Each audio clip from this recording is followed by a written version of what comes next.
Comment vous dites encore ce mot? Yovedu? Comment vous l'avez prononcé? Ouais, Yovedu. Alors, on commence. On va faire... C'est quelle page, Myriam? On va faire Je la... sais pas où on en était resté. La bracha à la tzadikim. Ah, on avait fait de la malachini. On a fait la malchinim. Ah, d'accord. Maintenant, on va faire. Donc, on a dit que c'était instauré pour. Quand il y a eu une prolifération de renégats et de délateurs. Alors, on dit que Rabban Gamliel, il avait instauré cette bracha qui en fait la 19e en fait. Donc, on revient au Seder normal et écrit à la tzadikim. Maintenant on passe à la tzadikim. Vea la chassidim. Les tzadikim, pour les tzadikim, sur les tzadikim, sur les justes, et sur les chassidim, et c'est-à-dire ceux qui font du bien. Le chassid de base, c'était Adam Arishon avant la faute. D'accord? Tandis qu'un chassid, c'est quelqu'un qui fait du bien à la shrina. C'est le plus haut niveau du chassid. C'est pas seulement qui fait du tzedek, qui fait la justice dans le monde, mais qui fait du bien à la shrina. Ve'al zikne amcha bet Israël. Et pour les anciens, les sages, Zaken, c'est pas un vieux, c'est un ancien, c'est-à-dire quelqu'un qui est un sage, qui possède la sagesse. Sagesse, les sages de ton peuple, Bet Israël, la communauté d'Israël, Ve'al pleitat bet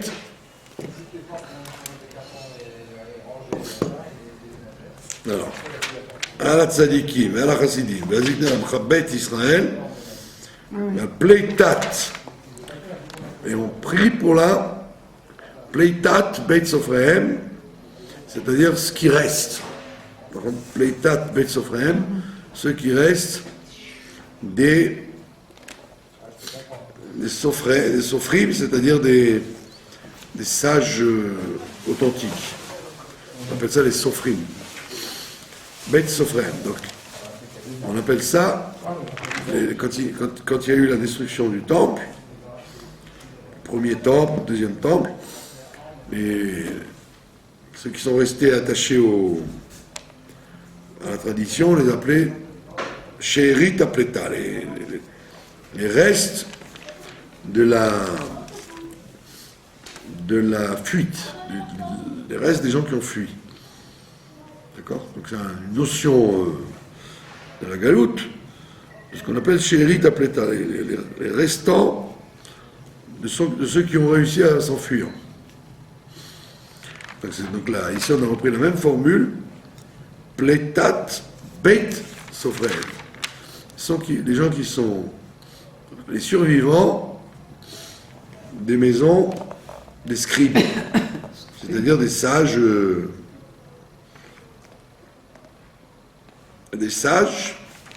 soit des sages d'un haut niveau, soit des sages qui éduquaient les petits-enfants. D'accord? Parce qu'avant, à l'époque, qui est-ce qui a éduqué les petits-enfants? C'était toujours les gens les plus sages. Comme raconte le Baal Shem Tov, il était un adjoint éducateur. Donc c'est pas qu'il éduquait des grandes personnes, il éduquait des petits-enfants. Comme on voit dans les bonnes écoles, c'est toujours les plus expérimentés qui éduquent les plus petits. Et après c'est moins grave, parce qu'il faut que les bases soient très fortes. Après, c'est pas trop grave si les gens ne sont pas très compétents. L'essentiel, c'est qu'ils soient compétents quand les gens débutent. Donc, il y a une première catégorie qu'on appelle les justes, deuxième catégorie qu'on appelle les pieux, troisième catégorie qu'on appelle les anciens, quatrième catégorie qu'on appelle les survivants des éducateurs, et on termine vers Gerei Hatzedek, et sur les convertis au judaïsme, parce qu'il y a plusieurs sortes de guérim. Il y a le guerre qui est un étranger, tout simplement. Il y a le guerre Toshav. C'est un étranger qui prend sur lui certaines mitzvot pour pouvoir habiter en Israël. On appelle ça un guerre Toshav. D'accord, donc c'est une notion qui n'existait qu'au premier temple. Parce qu'après, il n'y a plus de guerre Toshav. Il y a des goïms, mais c'est plus des guerres Toshav. Et il y a le guerre Tzedek, le converti, qui est en vérité un juif à part entière. On l'appelle le juste, le converti juste. C'est-à-dire qu'il prend toutes les mitzvot, et il fait la circoncision, il va au mikvé, il apporte le sacrifice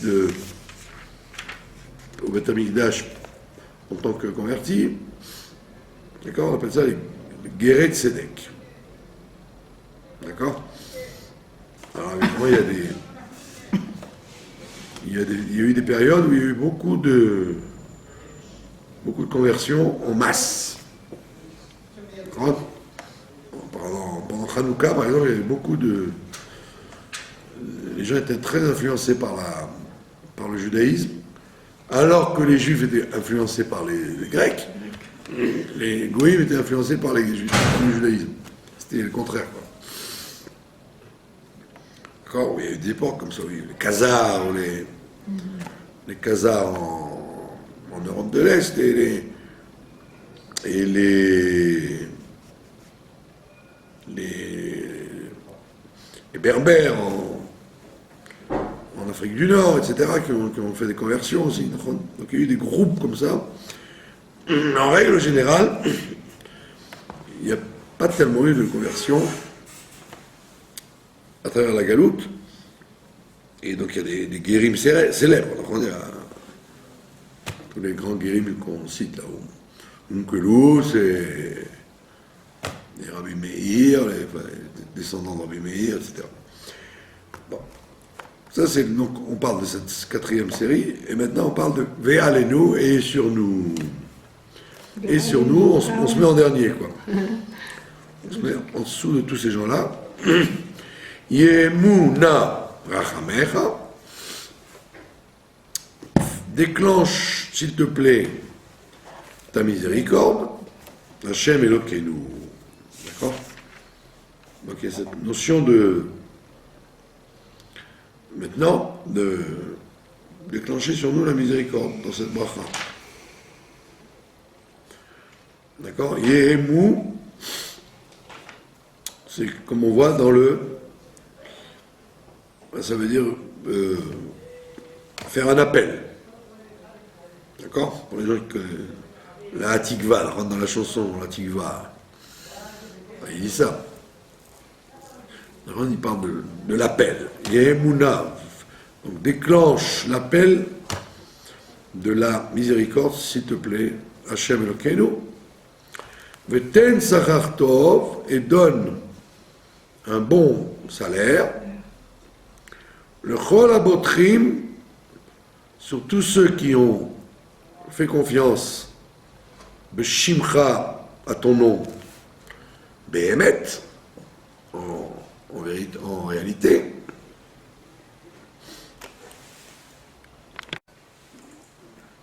D'accord? Ceux qui ont fait confiance en ton nom, behemet, réellement. Donc c'est un grand appel, vous voyez, les gens qui ont fait confiance à Dieu réellement. Vesim chelkenu imahem, et mets notre part avec ces gens-là.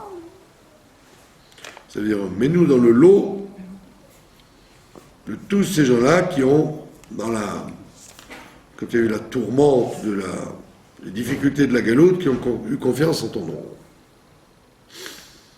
Comme c'est aujourd'hui. D'accord? Les gens qui sont vraiment croyants, ils sont en minorité, des minorités. Ou Léolam, l'Olevosh, et que jamais l'Olevosh, tu ne nous fasses pas honte, non, tu ne nous amènes pas la boucha, que pour toujours tu ne nous fasses pas honte, qui bechavatavno, parce que nous croyons en toi. D'accord? Donc ça veut dire que quand tout a l'air perdu, il y a quand même quelqu'un qui peut croire encore dans le sauvetage que Dieu va lui amener, et c'est de ça que cette bracha parle. D'accord? C'est de savoir contre vents et marées, on n'est pas seul. Parce qu'on peut être... il peut y avoir des millions de gens et de sentir qu'il y a de l'aide de nulle part. Donc ne nous fais pas honte parce que nous avons cru en toi. Baruch ata Hashem, béni sois-tu éternel, Mish'an ou Miftach la tzadikim. Toi qui es le soutien, Mishenet c'est une canne, la canne des infirmes, ouais, des vieillards. L'Ishaen, ça veut dire quelque chose sur quoi on s'appuie, s'appuyer sur. Comme c'est écrit dans la fin de la Gemara Sota, on dit que, comment que le Mashiach ne vienne, les gens qui seront dans la vérité seront complètement isolés, tout ce qui se passera, et donc écrit Admi Leishen, sur qui allons-nous nous appuyer? Admi Leishen, sur qui s'appuyer? Donc c'est ce qu'il te dit là, Mish'an, toi qui es le soutien, l'appui, ou Miftach, et qui est l'îlot de sécurité, la tzadikim, pour les justes, pour ceux qui sont restés des justes. D'accord? Donc ça parle d'une situation galoutique, puisque les tfilotes ont été rédigées au moment du début du deuxième temple. D'accord? Donc c'était pas l'ambiance du premier temple. Les gens étaient très, avec les prophètes, ils étaient très optimistes, très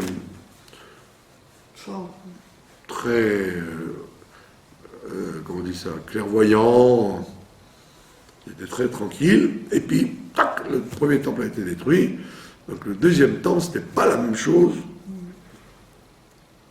et donc ils voyaient que si déjà, la première fois, le temple a pu être détruit, on voyait que la galoute pouvait s'installer. Et donc ça n'a fait que se dégrader depuis la destruction du deuxième temple jusqu'à nos jours. Voilà, il y a toujours il y a une période de miracles, Hanouka, etc. Il y a toujours des petites remontées comme ça.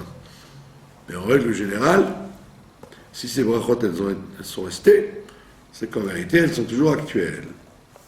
D'accord? Donc cette bracha-là, elle est très, très actuelle, puisque on peut se retrouver de plus en plus isolé dans sa vérité et voir que tout le monde entier débraye, quoi. D'accord? Il y avait un monsieur qui s'appelait Ionesco, Eugène Ionesco. C'est un écrivain français. Alors, un de ses livres, qui est une pièce de théâtre, ça s'appelait Le Rhinocéros. D'accord? Alors, c'est quoi le rhinocéros? C'est une image. Vous voyez que les gens, ils deviennent des rhinocéros. Au début, ils sont assis normalement, puis après, putain, ils ont une corne qui leur pousse, et puis ils deviennent verts, et puis ils ont une peau qui devient dure. Ça s'appelle le rhinocéros. Et tous les gens, dans l'histoire, deviennent rhinocéros. C'est une allusion à l'époque de l'occupation, où tous les gens acceptaient le nazisme, acceptaient le système nazi. On compare les Allemands aux rhinocéros, parce que c'était des manteaux en cuir, avec des casques, etc. Donc il fait une allusion. Alors, qu'est-ce qui est amusant, c'est que vous voyez des gens dans une même famille, ils sont là, tranquilles, et puis putain, il y a une corne qui commence à te pousser là. Ah bon? C'est-à-dire que les gens s'habituaient à accepter le système, et ils disaient, après tout, il faut faire avec. Donc il n'y a pratiquement personne qui a été résistant, quoi. Sauf quand les Américains sont arrivés, vite ils ont enlevé le brassard de Pétain, et ils ont vite mis le truc des forces françaises. Donc il y a des situations comme ça, historiques, où on voit qu'il y a une atmosphère, une atmosphère de basculer dans le mal, et donc les isolés qui tiennent la route, ils sont des bizarres, quoi. Ils sont vus comme des gens très curieux. D'accord? Donc c'est cette bracha qui te dit ça, que il reste plus grand chose, quoi. Il reste que des rescapés. Alors on voudrait que tu nous mettes que mettre notre lot parmi les gens qui croient en toi, et surtout ne nous fais pas honte, ne nous déçois pas. Donc une bracha très importante. Donc comme on l'a dit l'autre fois, les premières brachot de la Hamida, c'est des brachot individuelles. Pardonne-nous, fais-nous revenir, regarde notre misère. Et après, ce sont des brachot générales. On est passé d'un côté individuel, de besoins privés que chacun a, à un sujet d'intérêt général. Tekab Shofar Gadol sonne la sonnerie du grand chauffard, c'est une bracha générale déjà. Et à partir de là, toutes les brachot sont des brachot générales. Maintenant, il y a une bracha suivante, c'est V'l'Yerushalayim irecha berachamim tashuv. Alors maintenant, on va parler des brachot qui sont liés avec la délivrance du peuple juif. Alors on dit V'l'Yerushalayim irecha. En ce qui concerne ta ville de Yerushalayim, Jérusalem, Berachamim Tashuv. Reviens à ta ville de Jérusalem avec miséricorde. Pourquoi on parle toujours de miséricorde? Parce que c'est classique que tous les phénomènes positifs peuvent arriver de façon douce et tranquille, ou alors peuvent arriver de façon violente et dure. Donc c'est pour ça qu'on dit toujours, quand on parle d'une bonne chose qui doit arriver, on dit on veut bien qu'elle arrive, mais qu'elle arrive berachamim, qu'elle arrive de façon douce, comme un accouchement, que tout ce qu'on fait, puisqu'on a expliqué plusieurs fois que depuis Adam Arishon, depuis Adam Arishon, monsieur le serpent, le fait qu'il a fait fauter Adam Arishon, il a provoqué qu'il y a une accusation sur chaque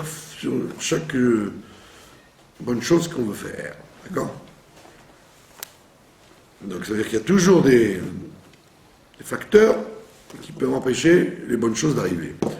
Donc c'est pour ça qu'on te dit Veli Yerushalayim Irecha Berachamim Tashuva. On veut bien que tu reviennes. 56. Tu ramènes ta présence à Yerushalayim, mais il faut que tu le fasses avec gentillesse, pas avec violence. D'accord? Comme on en a parlé au shiur de autrefois, que la venue de Mashiach doit s'accompagner de douleur de l'enfantement. Et donc, ça fait mal. D'accord? Donc, c'est pour ça qu'on dit, on veut bien que les choses arrivent et qu'elles viennent délicatement, en douceur, voilà. Pas avec de la casse. D'accord? Vetishkon betocha. Et on veut bien que on voudrait que tu tishkon, la shon shrina, que tu résides betocha, en elle, puisque c'est connu que, en hébreu, le mot ir, c'est un mot féminin, d'accord? La ville. Ir, c'est un mot féminin, d'accord? Ir Gdola, une grande ville. Donc c'est pour ça qu'on dit Vetishkon betocha, que tu résides dedans. Pas betocho, en lui, mais en elle. Dans la ville. Kacher dibarta, comme tu en as parlé. Où est-ce qu'il en a parlé? Dans le prophète Zacharia. Le prophète Zacharie dit Ulechavod eye betocha. Il prophétise sur la venue du Mashiach. D'accord? Le prophète Zacharie, et il dit, il annonce qu'un jour viendra où la Shrina viendra à Jérusalem. D'accord? Alors évidemment, vous auriez pu dire, ben voilà, au deuxième temple, c'était bon. D'accord? Puisque Zacharia était dans le premier temple, comme tous les prophètes. Donc, au deuxième temple, ça s'est réalisé.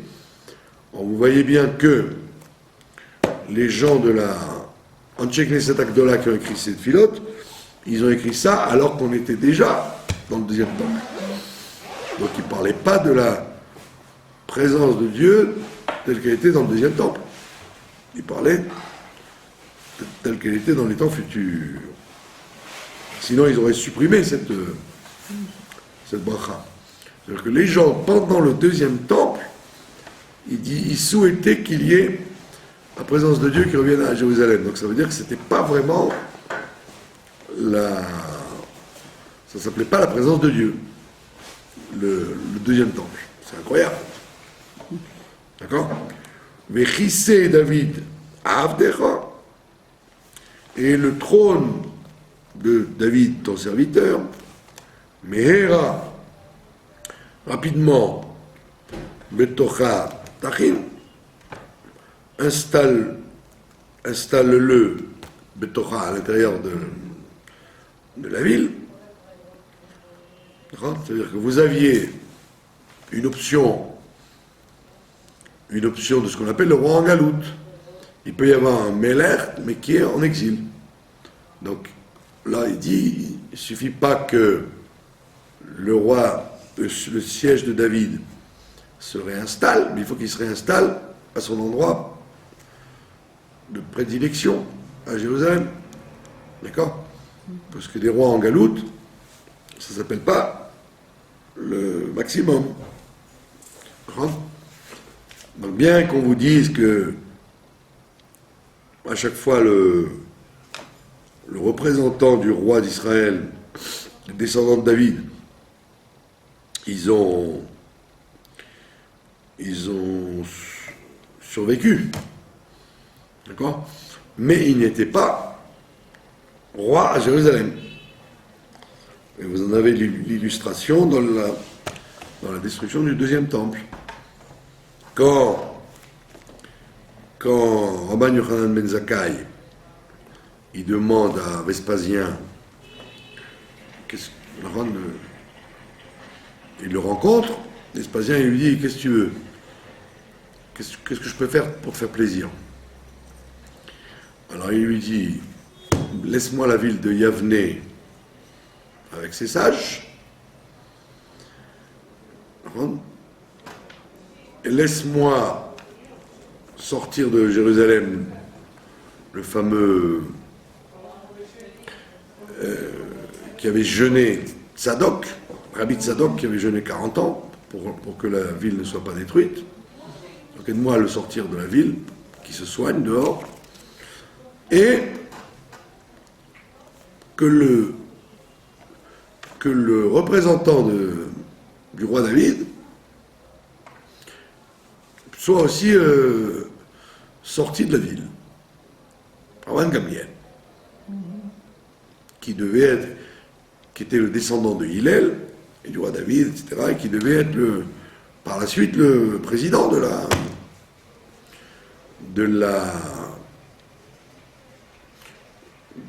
communauté de Yavne, qui est encore un président descendant du roi David au tribunal. Donc on voit bien que à la fin du deuxième temple, il y avait déjà plus de représentants du roi David à Jérusalem. Et ce n'était pas seulement en temps de la destruction, même avant, avec l'histoire de Hanouka, etc., les Hashmonaïm, il y avait déjà plus de rois de Yehuda sur Yerushalayim. Donc il y avait un décalage entre la royauté et l'endroit. Et c'est pour ça que dans cette bracha, on dit reviens à Jérusalem, ok? Réinstalle le siège de David, ok? Mais où tu l'installes? Où? Dedans, à Jérusalem. Il ne faut pas qu'il y ait un décalage entre l'espace et la personne. Tant qu'il y a un décalage entre l'espace et la personne, ça ne s'appelle pas la délivrance. D'accord? Et ça fait étrangement allusion quand le rabbi avait fait son anniversaire en 1993, Tafshin Nun Gimel, il était très malade et donc il le sortait sur le balcon du 770. D'accord? Et cette année-là, le Yud Shvat 5753, Nun Gimel, 1993, les gens, comme il est sorti sur la Merpesset pour le Yud Shvat, qui est c'est-à-dire le jour où il a pris sur lui la robe d'être rabbi, alors tout le monde a dit, et on va couronner le rabbi roi, comme ça il voulait. D'accord?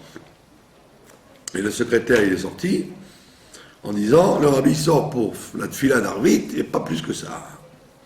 Commencez pas à vous raconter des films. Il voulait faire son malien. Non, comme c'était à New York, donc les gens, les femmes de Rabat et les Rabbanim, ils disaient, on veut le couronner roi. Alors le secrétaire, il a annoncé, le rabbi va sortir pour faire Arvit, mais c'est pas plus que Arvit.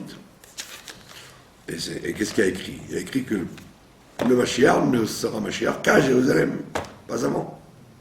Avant, il est un roi en exil. Il peut pas être il peut pas y avoir de rédempteur. Il peut y avoir un roi en exil, mais ça ne s'appelle pas la délivrance. Ça s'appelle l'exil. C'est ce qu'il te dit là. Il ne peut pas y avoir de décalage entre l'endroit et entre entre le roi David et Jérusalem. Ça doit être l'un avec l'autre. Sinon, ça s'appelle quelque chose qui ne va pas. Ouvenez Ota et reconstruit là. On parle de Jérusalem. Bekarov, très prochainement. Bon, vous avez quand même 2000 non, non, pas 2000 ans. 2000 ans, c'est le deuxième temple. Là, on est au début du deuxième temple. Donc ça fait 2500 ans. Bekarov, Beyamenu, de nos jours, Binyan Olam comme une construction éternelle. Amen, amen. C'est ce qu'on peut dire que nous sommes des gens têtus, patients, têtus, croyants. Ah oui. C'est ça notre force. Il faut le faire. Mais après 2500 ans, tu aurais dit oh, tu m'enlèves ça du texte. Mais les goyim aussi, ils sont pareils. Ils sont toujours pareils. Comment ils sont toujours pareils? Ils changent tout le temps, les goyim. Quel rapport, les goyim? C'est ce qu'il a dit à la Knesset, Binyamin Netanyahu, il y a 2 heures. Il a dit quoi? À Hollande. Il a dit ça, il a dit. Il y avait un écrivain français qui disait nous sommes stupéfaits de voir la culture grecque, comme elle a influencé le monde, mais elle n'existe plus. Voilà. La culture égyptienne, elle n'existe plus. Alors que les seuls qui sont encore là, c'est les juifs, mais parlaient en France, aux juifs français à l'époque. Il y a mais les plus de 100 ans. sont là. Donc ça veut dire que c'est jamais les mêmes avec les mêmes idées. Donc ça n'a rien à comparer avec le judaïsme. Oui, mais les Européens, ils sont là. Les chrétiens, ils sont là. Que les chrétiens, ils changent tout le temps, ils disparaissent, ils remontent, ils redescendent. Non, On voit bien que toutes les civilisations, Les Ishmael, ils sont toujours là. toutes les civilisations, elles passent. C'est pas les mêmes gens, c'est pas le même discours, c'est pas les mêmes religions, c'est pas les mêmes idées, c'est pas les mêmes. Rien qui est identique. Il n'y a que le peuple juif qui est plus ou moins le même depuis Abraham Avinu, avec les mêmes coutumes, la même langue, la même volonté de la même terre, etc. Donc on voit bien que... En particulier. Oui, c'est évident, quoi. Nous ne sommes pas dans le domaine de l'archéologie, nous sommes dans le domaine du réel. Alors que tous les autres sont du domaine du passé. Donc, il te dit, vous venez au tas, construis-la, s'il te plaît, au tas, il faut dire, au tas, avec marquer l'accent sur le mapik qui est dans le hé. D'accord? Bekarov Biyamenu, prochainement, de nos jours, avec une construction éternelle, Baruch Hashem, béni sois-tu éternel, bonnet qui construit Jérusalem. Alors on dit au présent parce que chaque fois que vous faites une bonne action, chaque fois que vous faites une chose positive, que ce soit une étude ou une prière ou une action directe avec les êtres humains, vous mettez une pierre pour construire Jérusalem. D'accord? Donc c'est un édifice qui se construit par chaque bonne action qu'on fabrique. Et le contraire aussi, malheureusement. Quand on fait quelque chose de pas bien, c'est comme si on enlevait une pierre. C'est pour ça que c'est long. Parce que vous pourriez dire, depuis le temps qu'on a dit ça aurait dû être construit, pas seulement la Jérusalem matérielle d'aujourd'hui, mais la présence de Dieu, etc. Elle aurait dû revenir depuis longtemps, avec toutes les bonnes actions qu'il y a eu. Alors la réponse, c'est comme je vous l'ai dit, c'est comme le tango. Tu fais 2 pas en avant, 3 pas en arrière. Donc c'est vrai qu'il y a des actions positives, mais des fois, il arrive que les actions cassent la construction qui a été faite par quelqu'un d'autre. Donc c'est pour ça que c'est très lent. D'accord? Bien sûr, vous allez dire le positif l'emporte toujours. Mais pendant un certain temps, le négatif, il prend la place. Quoi. Il prend la place. Voilà. Ensuite, donc, on est dans les brachot générales maintenant, on a dit. On n'est plus dans les brachot personnels, on est dans les brachot de l'ensemble du peuple juif. Et celle-là, évidemment, c'est une bracha extrêmement générale. C'est pas une bracha particulière à quelqu'un, mais c'est une bracha générale à tout le peuple qui parle maintenant du Mashiach. Et Tzemar David Avdecha Bemerat Atzmiach. Vous connaissez la règle de grammaire, quand il y a deux Sheva qui se suivent, quand deux Sheva se suivent, le deuxième se prononce automatiquement. Donc vous avez deux Sheva dans Avdecha. Donc vous ne pouvez pas dire je ne vais pas les prononcer, vous ne pouvez pas dire Avtra. Vous ne prononcez pas le premier, il est ce qu'on appelle Sheva Nach.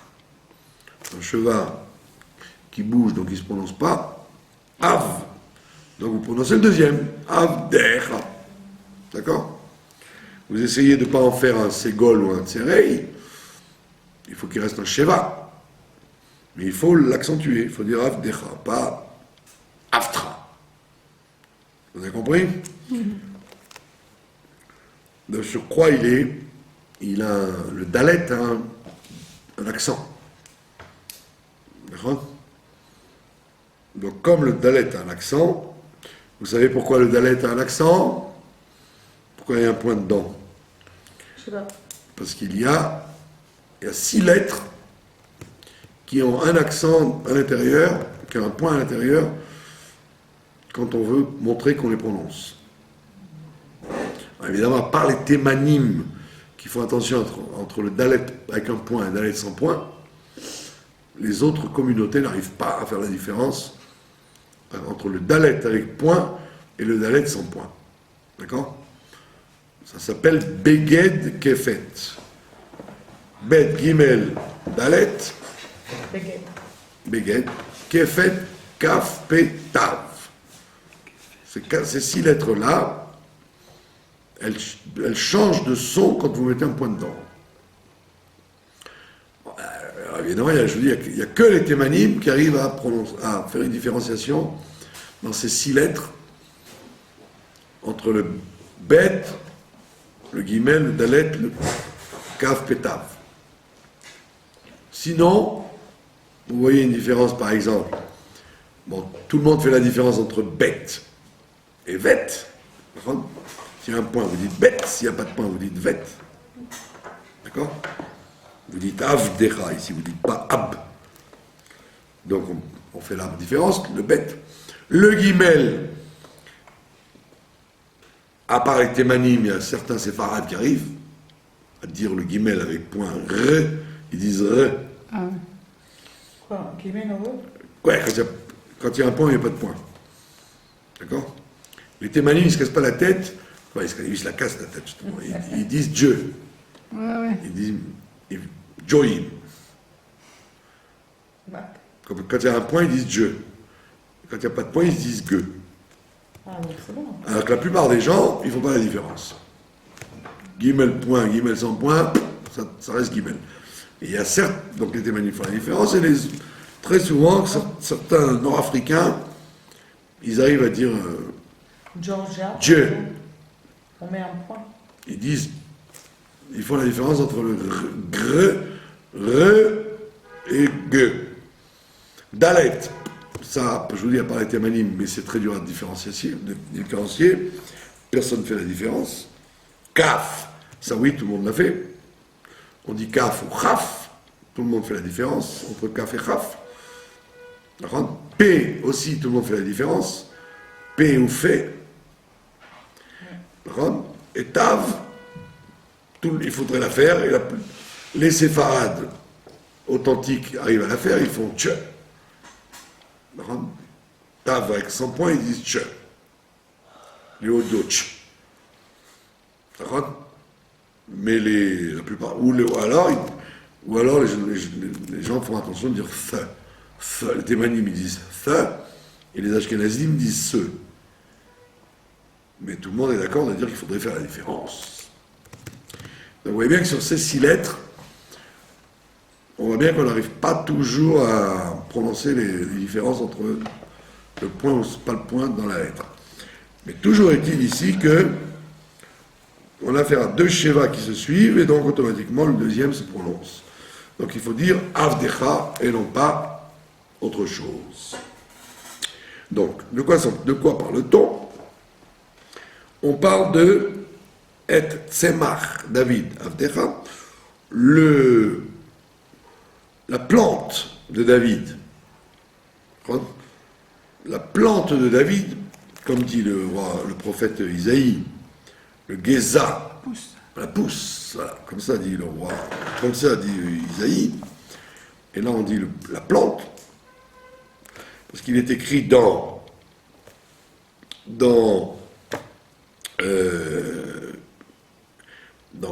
d'autres prophètes qu'Isaïe, il est écrit que le Mashiach s'appellera Tzemach. Tzemach, la pousse. On le voit dans Jérémie déjà. Bayemi Mahem Uvaetaï Atzmiach le David Tzemach Tzedaka. Déjà on voit qu'on l'appelle beaucoup de fois Tzemach. D'accord? Le Mashiach. La pousse. Pourquoi on l'appelle la pousse, la plante? Parce que la Géoula ne sera pas un phénomène figé, comme une pierre. C'est un phénomène actif et évolutif. Et qui grandit, quoi, ça veut dire. D'accord? Quelque chose qui grandit. Donc la seule chose qui peut allusionner une évolution, c'est jamais ni la pierre, ni tellement l'animal, ni tellement l'homme. C'est surtout la plante. Le côté plante. C'est-à-dire, qu'est-ce qui caractérise une plante? C'est que vous voyez un petit truc, un petit bourgeon, puis après, hop, une évolution jusqu'à ce que ça puisse même devenir un arbre gigantesque. D'accord? Comme il dit le Orach Chaim Akadosh, sur Yehuda, il y a écrit Gour Arié. Gour Arié. Lionceau, lion. Alors, le Orach Chaim Akadosh, il dit oui, au début il sera un lionceau, et après il sera un lion. C'est-à-dire que dans le Passouk même, la royauté de David ou du Mashiach, etc., c'est toujours un truc qui commence à tout petit feu, très discret comme ça, et puis après, hop, ça devient quelque chose de très important. D'accord? Donc c'est pour ça qu'on l'appelle le Mashiach Tzemach, la plante de David. Avdecha, ton serviteur, Mehera, rapidement, Tatzmiach, fait la pousser. Nous l'arrosons avec nos mitzvot et notre Torah, et donc toi, fais pousser l'avance messianique. D'accord? Qu'est-ce qu'il faut pour faire pousser une plante? De l'eau et du soleil. Donc la terre, c'est nous. C'est nous la terre. Nous sommes la terre. Nous faisons pousser le Mashiach avec nos mitzvot, c'est comme l'eau, et le soleil qui est la chaleur de la Torah. Donc ça devrait finir par pousser tout ça. Vekarno et son keren, le keren du Mashiach, ça veut dire son auréole. Le koren de quelqu'un, avoir du koren, ça veut dire avoir une comment dirait en français, plus qu'une aura,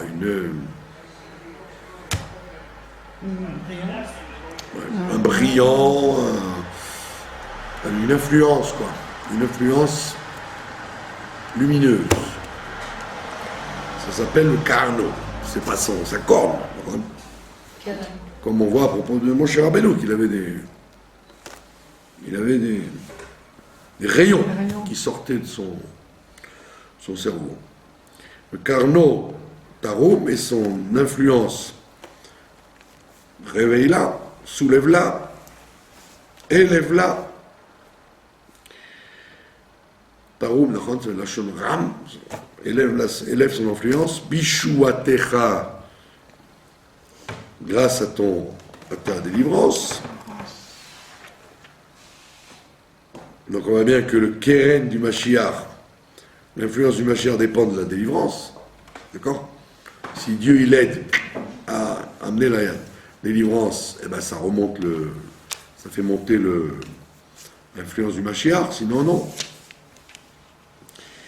Qui Nishuatra, parce que dans ta délivrance, qui vit nous Kolayom, nous avons espéré Kolayom toute la journée. Pas écrit Kolyom chaque jour. Kol Ayom chaque instant de la journée. D'accord? Ça rappelle comme le Rabbi avait lancé la campagne de se préparer au Mashiach, alors il y avait des espèces d'autocollants. Alors j'avais sur un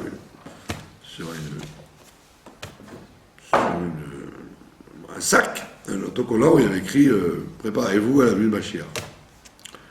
Ikonou le Viat à Mashiach, avec le soleil qui. Vous vous rappelez de cette pub là? Avec le soleil rouge qui monte comme ça. Alors j'étais dans une synagogue, et après la tfila, il y a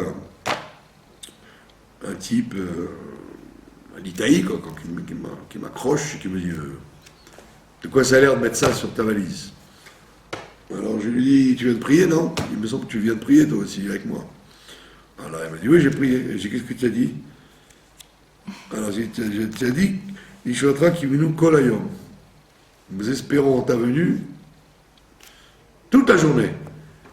Donc c'est pas qu'au moment où tu dis à Tfila que tu dois y croire. C'est même quand tu la dis pas, c'est à chaque instant. Alors je lui dis, qu'est-ce qui te choque qu'on puisse parler de ça? Il m'a dit, tu as raison. Et je lui dis, tu vois, ce que c'est le décalage entre ce qu'on dit, on le dit avec les mots, mais on le dit sans y croire, sans y penser. D'accord. Il m'a dit, c'est vrai que c'est une contradiction avec ce que je viens de dire, de ne pas vouloir que ma chère vienne à chaque instant. Et on finit la bracha en disant, Baruch Hashem, Matzmiach, toi qui fais pousser, Keren Yeshua, la grandeur, comment on appelle ça là, Espérons. l'influence, Keren, ouais, l'influence de la délivrance. Matzmiach, Keren Yeshua. Ok? Amen. Alors pour la petite histoire, comme on dit, quand le rabbi priait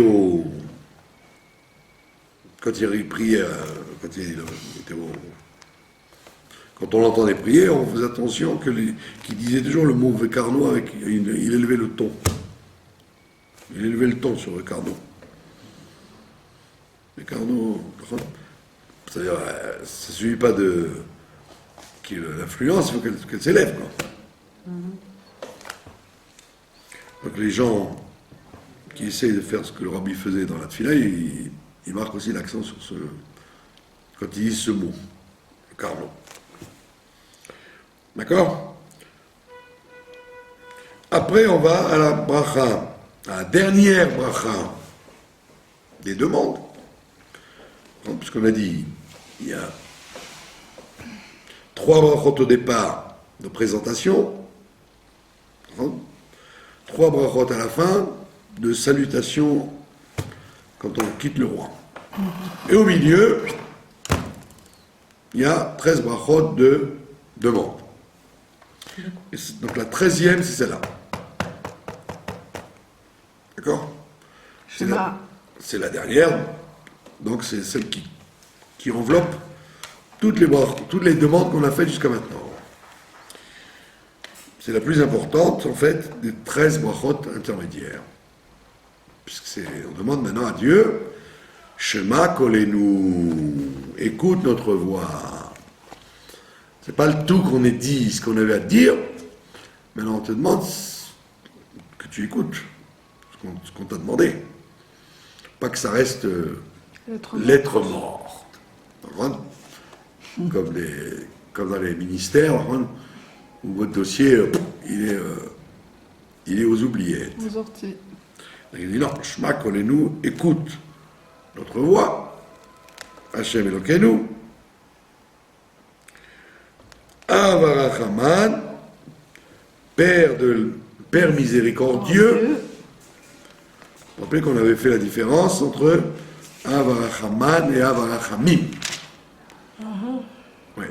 Quand je dis Père miséricordieux, c'est moins fort que quand je dis Père de la miséricorde. Quand je dis que quelqu'un, il est gentil, c'est moins fort que quand je dis qu'il est le père de la gentillesse. D'ailleurs, en hébreu moderne, en hébreu moderne, quand on se moque de quelque chose, on dit il n'est pas comme ça, c'est la mère de. On dit c'est la mère du système. Pas simplement. On dit ou l'eau pêche ou image de la tipchim.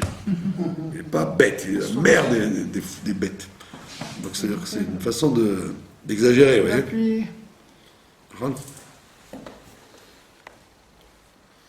C'est populaire, quoi. Donc la même chose ici. Quand tu dis Dieu, il est Père miséricordieux, c'est moins fort que quand tu dis le Père de la miséricorde. Rachem alenu, aie pitié de nous. Vekabel berachamim uveratzon et filatenu. Et accepte avec miséricorde uveratzon et avec agrément et filatenu, notre prière. Encore une fois, berachamim, parce qu'on aurait pu dire Dieu il va l'accepter. Il va l'accepter. Il dit, ah, tu veux être riche. Tu as demandé la bracha de la parnassa, tu veux être riche. Eh bien, je vais t'envoyer des milliards qui vont te pourrir la vie, tu vas voir. Ah, tu veux être en bonne santé. Mais tu vas voir ce que ça va te coûter d'être en bonne santé. Tu veux. Donc c'est pour ça qu'on dit non. Écoute notre prière, berachamim. Avec miséricorde. Ne dis pas, ah, tu m'as demandé ça, tu vas voir, je vais te le donner, moi, tu vas voir. Tu vas voir comment tu vas le recevoir. D'accord? Donc on voit très bien que quelqu'un, quand il a envie d'énerver quelqu'un, il peut d'afka lui donner la chose de façon à l'énerver. Ah, tu veux une soupe? Ah, tu vas la voir la soupe, elle va être brûlante, tu vas te brûler la langue avec. Donc c'est pour ça qu'on rajoute, accepte avec miséricorde et agrément, c'est-à-dire de bonne humeur. Pas tu nous jettes sur la table ce qu'on a demandé. Tu nous le donnes gentiment, de bon cœur. Et filatez-nous notre prière. Ok? Et pourquoi? Qui elle shomea tefilot vetachanuni matin. Parce que elle, on a dit, c'est le nom de Dieu qui signifie la bonté. Quel shomea? Tu es un Dieu bon. Shomea, qui écoute des filotes, les prières, vetachanonim et les supplications, d'accord? Ata, ou mille fanecha, il faut prononcer le lamed puisque c'est un chevana. Donc quand c'est un chevana, on le prononce. Donc il ne faut pas dire ou mille fanecha, il faut dire ou mille fanecha. Ou mille fanecha. Et devant toi, Malkenu, notre roi, et Rekam, vide, Al Teshivenu, ne nous renvoie pas. Et de devant toi, ne nous renvoie pas vide. Ça veut dire que tu as parlé pendant 1 heure, et le président t'a dit oui, oui, oui, oui, oui. Et une fois que tu es parti, il te dit j'en parlerai à mon cheval. Ou comme dans les auditions musicales, laissez votre adresse, on vous écrira. D'accord? Ça veut dire compte là-dessus et bois de l'eau. Donc le bon Dieu, il pourrait te dire oui, tu m'as parlé pendant 3 plombes, et puis depuis que tu as commencé ta tefila, je t'écoute, et tu me saoules, donc finis vite parce que j'ai pas de temps à perdre. Donc on te dit, ne nous renvoie pas vite. Reka. Rek. Ne nous renvoie pas comme des malpropres, de l'air de dire, c'est une fin de non-recevoir. Hein.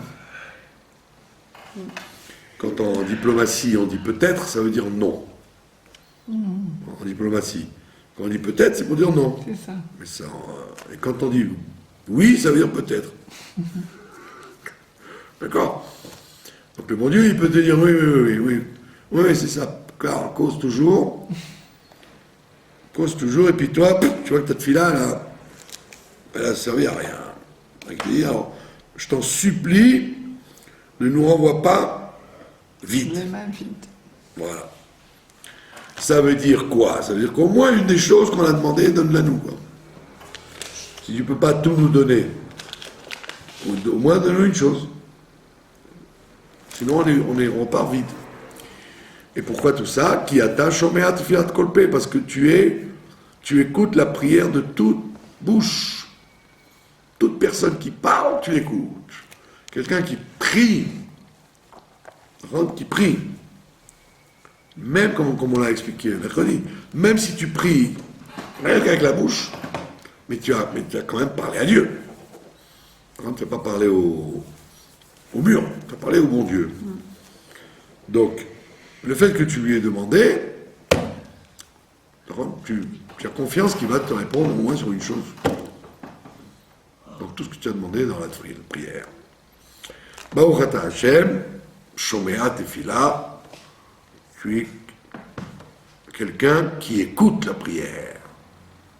Ça, c'est un grand clap. Tu aurais pu dire, comme on voit dans les histoires des Midrashim sur les idoles, comme Ishayahu, comme il s'appelle, Eliyahu Hanavi, il a fait,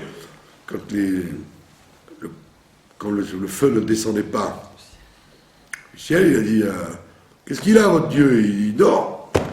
Vous avez beau l'appeler, il est en train de dormir, mais peut-être qu'à cette heure-là, il se réveille l'après-midi.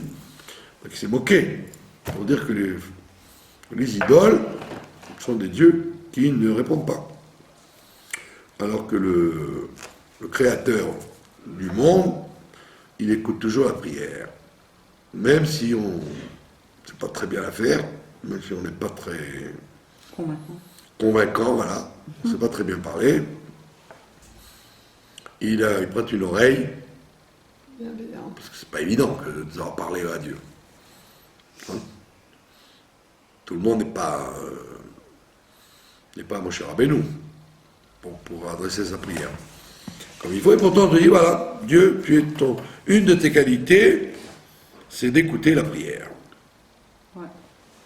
Donc ne dis pas que Dieu ne m'écoute pas, Dieu t'écoute. Alors pourquoi Dieu te répond pas, ça c'est pas évident. Non, parce que des fois tu crois qu'il répond pas, il te répond. Il te répond avec le temps, ou en plusieurs parties, ou en